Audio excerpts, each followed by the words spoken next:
Hello everyone, welcome to learn with Shefali. तो आज हम class 9th English Beehive book का chapter number 8 reach for the top का part first की easy explanation पढ़ने वाले हैं। बहुत ही इजी एक्सप्लेनेशन है, ज़्यादा वर्ड मीनिंग्स नहीं है इसके अंदर।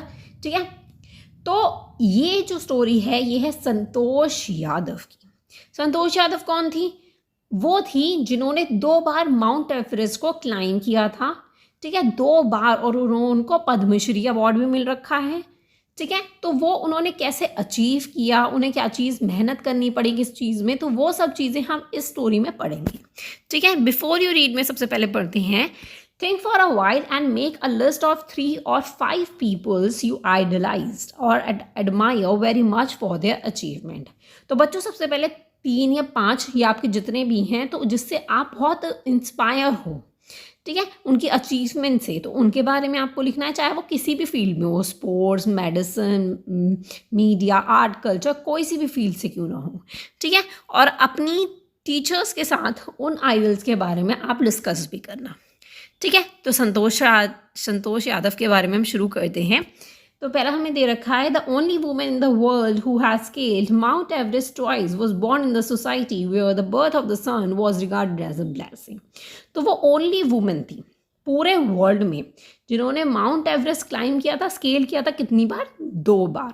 और वो एक ऐसी सोसाइटी में बॉर्न हुई थी जहाँ पे बर्थ जो है सन का, बेटे का जो बर्थ होता है, उसको एज अ ब्लेसिंग माना जाता था। लेकिन अगर एक डॉटर का बर्थ होता था, उनको कर्स तो नहीं माना जाता था बेटियों को। जब बेटी पैदा हो जाती थी एज अ श्राप तो नहीं माना जाता, लेकिन उनका जर्नली वेलकम नहीं होता था। ठीक है, उनकी जो मदर थी वो एक्सपेक्ट कर रही थी जिस टाइम संतोष को, तो एक होली मैन कौन होते हैं? जैसे जो पंडित लोग होते हैं, ठीक है, तो वो लोग ब्लेसिंग देने के लिए आ जाते हैं ना, तो वैसा ही एक होली मैन आया था ब्लेसिंग देने के लिए। उसने ये एज्यूम किया कि उनको बेटा ही चाहिए होगा, तो उन्होंने उसको बेटे का आशीर्वाद ब्लेसिंग दे दी। लेकिन एवरीवन सरप्राइज हो गए जब अनबॉर्न चाइल्ड, जब वो पैदा बच्चा नहीं हुआ था, तो उसकी जो ग्रैंड मदर है वो खड़ी हुई, उसके क्लोज आई और उसको बोला कि मुझे बेटा नहीं चाहिए। अब बेटा नहीं चाहिए, उसका क्या रीज़न था हम आगे पढ़ेंगे। The Holi man was also surprise, Holi man भी सरप्राइज हो गया कि सबको बेटा चाहिए होता, इसको बेटा ही नहीं चाहिए। Nevertheless, he gave the request blessing as the destiny would have it, the blessing seems to work. और बेटा नहीं चाहिए था, इस चीज़ की ब्लेसिंग जो है उस होली मैन ने दे दी कि इसको बेटे ही हो। ठीक है, तो वो ब्लेसिंग जो है काम कर गई, और कौन पैदा हो गई? संतोष यादव पैदा हो गई। Santosh was born the 6th child in a family with the 5 sons. Santosh Yadav 6th child थी उनकी। ठीक है, और 5 बेटे ऑलरेडी थे। A sister to 5 brothers. अब वो संतोष यादव जो थी वो 5 भाइयों की बहन थी। ठीक है, और वो कहाँ पे रहते थे? एक स्मॉल सा विलेज था, कहाँ पे? हरियाणा में, रावेरी डिस्ट्रिक्ट, जोनियावास। ये कोई स्मॉल सा विलेज होगा, तो उसमें वो रहते थे। ठीक है, the girl was given the name Santosh. उनको संतोष नाम दिया गया, जिसका मतलब क्या होता है? संतोष का मतलब होता है कि सेटिस्फैक्शन, कंटेंटमेंट का मतलब that is satisfaction. But Santosh was not always content with her place in the traditional way of life. लेकिन संतोष जो है, जो वहाँ का ट्रेडिशनल वे था, तो उससे वो बिल्कुल भी सेटिस्फाई नहीं थी कभी भी। She began live life on his own terms from the start.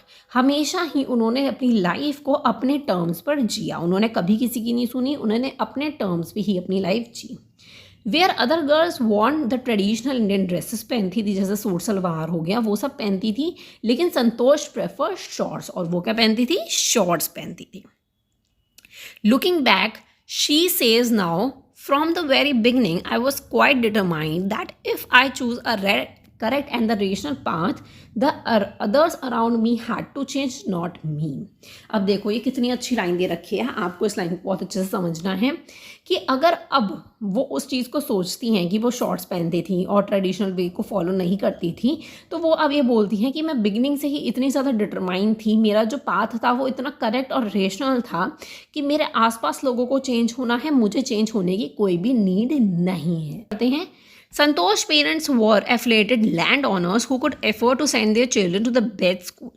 संतोष के जो पेरेंट्स थे वो एफिलेंट का मतलब होता है well to do, land owners थे, उनके वो इतना अफोर्ड कर सकते थे कि वो अपने बच्चों को जो है बेस्ट स्कूल में भेजे, कंट्री कैपिटल में न्यू दिल्ली में भेजे, जो कि हरियाणा के बिल्कुल पास ही है। ठीक है, but in line with the prevailing custom in the family, custom मतलब होता है ट्रेडिशन जो फैमिली में था, इसी वजह से उनको लोकल विलेज स्कूल में ही भेजा गया। तो संतोष भी उसी में भी पढ़ी। तो उस टाइम पे संतोष ने ये चीज़ डिसाइड की कि वो इस सिस्टम के खिलाफ फाइट करेंगी, और लेकिन क्वाइट वे में फाइट करेंगी, कोई भी लड़ाई झगड़ा वगैरह नहीं करेंगी, सिर्फ राइट वे में वो फाइट करेंगी। ठीक है, और वो उस राइट मूवमेंट का आने का वो वेट कर रही थी। अब राइट मूवमेंट कब आया, जब वो कितने की हो गई, 16 की हो गई। 16 की एज में और गर्ल्स की क्या होती है, जितनी भी गर्ल्स होती थी उस विलेज में, तो उनकी क्या हो जाती थी, शादी हो जाती थी। तो संतोष को भी अंडर प्रेशर थे, उसके पेरेंट्स कर रहे थे कि तुम भी शादी कर लो, तुम भी वैसा ही करो जैसे अदर गर्ल्स करती हैं। तो मैरिज इतनी जल्दी तो संतोष को करनी थी नहीं। सो द लास्ट थिंग, मतलब लीस्ट इंपॉर्टेंट थिंग था वो संतोष के लिए शादी थी, सबसे लीस्ट इंपॉर्टेंट थिंग, कि बिल्कुल सबसे लास्ट की चीज़ होगी ये। She threatened her parents that she would never marry if she did not get a proper education. तो इस तरीके से वो उनको फोर्स करती थी, थ्रेटन करती थी कि अगर आपने मुझे प्रॉपर एजुकेशन नहीं दिलवाई तो मैं कभी भी शादी नहीं करूँगी। अब उनके पेरेंट्स को क्या था, कभी भी शादी नहीं करूँगी, ये थोड़ा सा लगता है ना हर पेरेंट्स को। ठीक है, ये क्या बात हुई, तो इसी वजह से, इसी धमकी की वजह से उन्होंने उसको आगे पढ़ने के लिए कर दिया। तो उसने घर छोड़ा और उसने कहाँ पे एनरोल किया, दिल्ली के स्कूल में एनरोल कर लिया आगे पढ़ने के लिए। उनके पेरेंट्स ने रिफ्यूज़ कर दिया एजुकेशन की फ़ीस देने के लिए, उनकी स्कूल फीस देने के लिए। तो संतोष ने क्या किया, बहुत ही पोलाइटली उनको बोला कि उनके पास एक प्लान है पैसे कमाने का, जिससे वो अपनी स्कूल की फ़ीस को पे कर सके, कि वो वर्क कर लेंगे, पार्ट टाइम वर्क कर लेंगे और अपनी स्कूल की फ़ीस दे दिया करेंगी। तो सबके पेरेंट्स को लगता है ना कि लड़की है, अभी छोटी है, तो वर्क करेगी पार्ट टाइम, तो इसी वजह से उनके पेरेंट्स ने एग्री कर लिया कि ठीक है, हम तुम्हारे स्कूल की फ़ीस दे दिया करेंगे। ठीक है, तो चलो इतना तो हो गया, उन्होंने इतना, संतोष ने तो अपने पेरेंट्स को थ्रेटन कर लिया कि मैं आगे पढ़ सकूँ। आगे देखते हैं, wishing always to study a bit more and with her father slowly getting use to her urge for more education. तो वो हमेशा ही वो यही करती रही कि वो, उनको पढ़ने की चाहत तो थी कि वो और पढ़े और पढ़े और पढ़े, तो इसीलिए अपने फादर को स्लोली वो क्या करती थी, मतलब उनका एक स्ट्रॉन्ग डिज़ायर था, तो इसीलिए अपने फादर को वो स्लोली थ्रेटन करके वो यूज़ कर लिया करती थी। ठीक है, अब संतोष ने क्या किया, हाई स्कूल की एग्जामिनेशन पास की, फिर वो वहाँ पे गई जयपुर में, उन्होंने महारानी कॉलेज ज्वाइन किया और वो एक रूम में चली गई, दैट इज़ कस्तूरबा हॉस्टल में रहने लग गई वो। अब उनको, संतोष को यही चीज़ याद है कि कस्तूरबा हॉस्टल से, उनके रूम से उनको क्या चीज़ दिखाई देती थी, आरावली हिल्स दिखाई देती थी। ठीक है, और वो वहाँ पे देखती थी विलेजर्स को कि वो वहाँ पे जाते हैं, अपने रूम से ही वो देखा करती थी कि वो हिल्स पे जाते हैं और सडनली वो क्या हो जाते हैं, वैनिश हो जाते हैं, गायब हो जाते थे। तो एक दिन उन्होंने ये चीज़ डिसाइड किया, वो चेक करने जाएंगी वहाँ पे कि आखिर वो लोग कहाँ पे चले जाते हैं। तो उनको वहाँ पे जब वो गई तो वहाँ पे उनको कुछ माउंटेनर्स मिले। यहाँ से उनकी जर्नी स्टार्ट हो रही है, तो ध्यान से देखिए। कुछ माउंटेनर्स उन्हें मिलते हैं जिनसे वो पूछती हैं कि क्या मैं आपको ज्वाइन कर सकती हूँ। तो बिना एक प्लीजेंट सरप्राइज़ के साथ उन्होंने एक आंसर दिया, एक पॉजिटिव वे में, एफर्मेटिव मतलब एक पॉजिटिव वे में उन्होंने आंसर किया, उन्होंने मोटिवेट किया कि हाँ तुम हमारे साथ क्लाइंबिंग कर सकती हो। ठीक है, then there was no looking back for this determination of young girl. तो इस यंग गर्ल का अब ये डिटर्मिनेशन था कि वो अब क्या बनेगी, माउंटेनिंग करेंगी अब वो। ठीक है, उसके बाद उन्होंने कभी भी पीछे मुड़ के नहीं देखा। उन्होंने पैसे भी सेव किए और उन्होंने कहाँ पे एनरोल किया, Uttarkashi Nehru institute of mountaineering, जहाँ पे माउंटेनिंग सिखाई जाती है, वहाँ पे उन्होंने एनरोल कर दिया। ठीक है, तो कॉलेज का सेमेस्टर जो था जयपुर में, लास्ट सेमेस्टर उनका चल रहा था, तो एंड होने वाला था अप्रैल में, लेकिन किसी प्रॉब्लम की वजह से उनका जो सेमेस्टर है वो कब एंड हुआ, मई में एंड हुआ। ठीक है, and I was suppose to be in Uttarkashi on 21st, और अब उनको 21st को उन्हें उत्तरकाशी पहुंचना था। अब उनके पास तो बिल्कुल भी टाइम नहीं था अपने घर जाने का, तो अब वो घर ना जाकर वो सीधा कहाँ पर जाती हैं, हेडेड स्ट्रेट, मतलब वेंट टूवर्ड्स, सीधा वो जाती हैं ट्रेनिंग के लिए। और वो अपने फादर को एक अपॉलॉजी का मतलब सॉरी का लेटर भेज देती हैं कि उनके बिना परमिशन के उन्होंने एनरोल कर दिया है, कहाँ पर, उत्तरकाशी में एनरोल कर दिया है। Thereafter, Santosh went on an expedition every year, her climbing skill mature rapidly. अब संतोष राठी वहाँ पे पहुँच चुकी है उत्तरकाशी में, और उन्होंने क्लाइंबिंग स्किल्स जो है वो डेवलप करनी शुरू कर दी। मेच्योर हो रही थी उनकी स्किल्स बहुत ही जल्दी जल्दी, क्योंकि उनको इतना ज़्यादा डिटर्मिनेशन था माउंटेनिंग को लेकर कि उन्हें माउंटेनिंग करनी है, इसी वजह से वो बहुत जल्दी जल्दी सीख गई थी।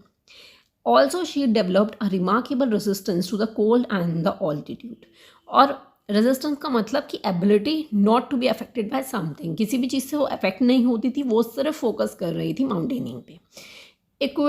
इक्विप्ड का मतलब हो गया कि सप्लाइड विद आयरन विल, उनके पास एक आयरन विल थी, फिजिकल स्ट्रेंथ थी, और उनकी मेंटल टफनेस इतनी ज़्यादा अमेजिंग थी कि वो अपने आप को सबको प्रूफ करके दिखा रही थी कि मैं माउंटेनिंग कर सकती हूँ। मेंटली भी स्ट्रांग होना चाहिए, फिजिकली भी स्ट्रांग होना चाहिए, अपनी विल भी बहुत स्ट्रांग होनी चाहिए। The culmination of her hard work and sincerity came in 1992। क्लैमिनेशन मतलब एंड, उनका जो हार्ड वर्क है वो एंड कब हुआ? 1992 में, just 4 years after she had shyly asked for the Aravali mountaineers. तो जब उन्होंने माउंटेनिंग की थी ना जयपुर में अरवली हिल्स पे, तो उसके बाद उन्होंने 4 साल बाद 1992 में उन्होंने क्या ज्वाइन किया? उन्होंने 21 की ईयर में वो स्केल्ड करने क्लाइंब करने कहाँ चली गई? माउंट एवरेस्ट पे। तो ये यंगेस्ट वुमेन थी वर्ल्ड में जिन्होंने ये चीज़ अचीव की थी, ये चीज़, ठीक है। उनकी जो क्लाइंबिंग स्किल्स थी, फिजिकल फिटनेस थी, मेंटल स्ट्रेंथ थे, वो और सीनियर्स को क्या करते थे? इंस्पायर करते थे, ठीक है। उनकी कंसर्न जो थी, जो दूसरों का देखभाल करती थी, वो दूसरों की हेल्प करती थी सीखने में, तो उस चीज़ को भी वो क्या करती थी? इंस्पायर करती थी to work together with them and found her a special place in the heart of the fellow climbers। और जितने भी उनके साथ क्लाइंबर्स थे उनके हार्ट में संतोष के लिए एक जगह थी कि वो कितनी अच्छी हैं। ड्यूरिंग 1992 एवरेस्ट मिशन, 1992 में एवरेस्ट का जो मिशन था, संतोष यादव ने एक स्पेशल केयर की थी क्लाइंबर की, जिनकी डेथ हो गई थी वहाँ पे साउथ कोल में, ठीक है। अनफॉर्चुनेटली अनसक्सेसफुल हो गई थी उनको सेव करने के लिए, लेकिन उन्होंने एक जने को और अनदर क्लाइंबर था उसको सेव करने का मैनेज कर लिया था, दैट इज़ मोहन सिंह। आपको ये नाम याद रखना है, ठीक है। Who would have meant with the same faith had she not shared her oxygen with him. तो अब क्या है, अब होता है ना कि अगर जैसे ऊपर तक जाना है, ऑक्सीजन कम हो गई है, तो ऐसे ही मोहन सिंह की जो है ऑक्सीजन कम हो गई थी, तो संतोष ने अपनी ऑक्सीजन जो है शेयर की थी। लोग नॉर्मली शेयर नहीं करेंगे, लेकिन संतोष ने क्या की थी? अपनी ऑक्सीजन के साथ शेयर की थी, इसीलिए वो उन्हें बचा भी पाई। विद इन 12 मंथ के अंदर दोबारा से संतोष को एक मेंबर बनने का इंडो नेपोलियन वुमेन एक्सपीडिशन ने इनवाइट किया कि वो उनको ज्वाइन करे, और उन्होंने दोबारा से एवरेस्ट को सेकंड टाइम जो है वो क्लाइंब किया, और उन्होंने रिकॉर्ड बनाया, द ओनली वुमेन जिसने एवरेस्ट को स्केल किया। कितनी बार? ट्वाइस, ठीक है। और India unique place as the annal of mountaineering. Annal का मतलब हो जाता है कि हिस्टोरिक रिकॉर्ड बनाया उन्होंने माउंटेनिंग में, ठीक है। In recognition of achievement the Indian government bestowed upon her, इसका मतलब हो जाता है कि ऑनर्ड हर, उन्हें ऑनर किया गया इस अचीवमेंट के लिए कि 2 बार उन्होंने एवरेस्ट को चढ़ा है, तो उन्हें top honour that is highest award मिला गया, दैट इज पद्मश्री, ठीक है। पद्मश्री का उन्हें अवार्ड मिला। आगे देखते हैं उन्होंने अपनी फीलिंग्स को अब कैसे डिस्क्राइब किया है। अब वो टॉप ऑफ द वर्ल्ड थी, ठीक है, उनको इतनी ज़्यादा खुशी थी। It took some time for the enormity of the movement, enormity of the movement, a very great movement। उनके लिए वो मूवमेंट जो था बहुत ग्रेट था। shrinking to be understood होने के लिए मतलब खुद को समझने के लिए उस मूवमेंट में आखिर क्या हो रहा है उनको थोड़ा सा टाइम लगा था। लाइक हमारे साथ कोई अच्छी चीज़ होती तो हमें लगता है ना थोड़ा सा टाइम, तो वही चीज़ वहाँ पे हुई थी। Then I earn for the Indian tricolour, तो उन्होंने क्या किया था? उन्होंने लहराया था इंडियन फ्लैग को, ठीक है, and held it aloft on the roof of the world के रूफ पर, हेल्ड इट अप हाई तक लेकर गई थी।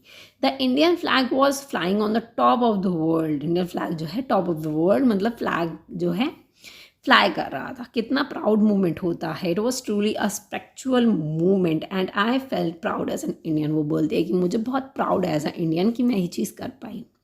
Also a fervent environmentalist, ferment का मतलब हो गया स्ट्रॉन्ग एंड सेंसरेबल फीलिंग्स।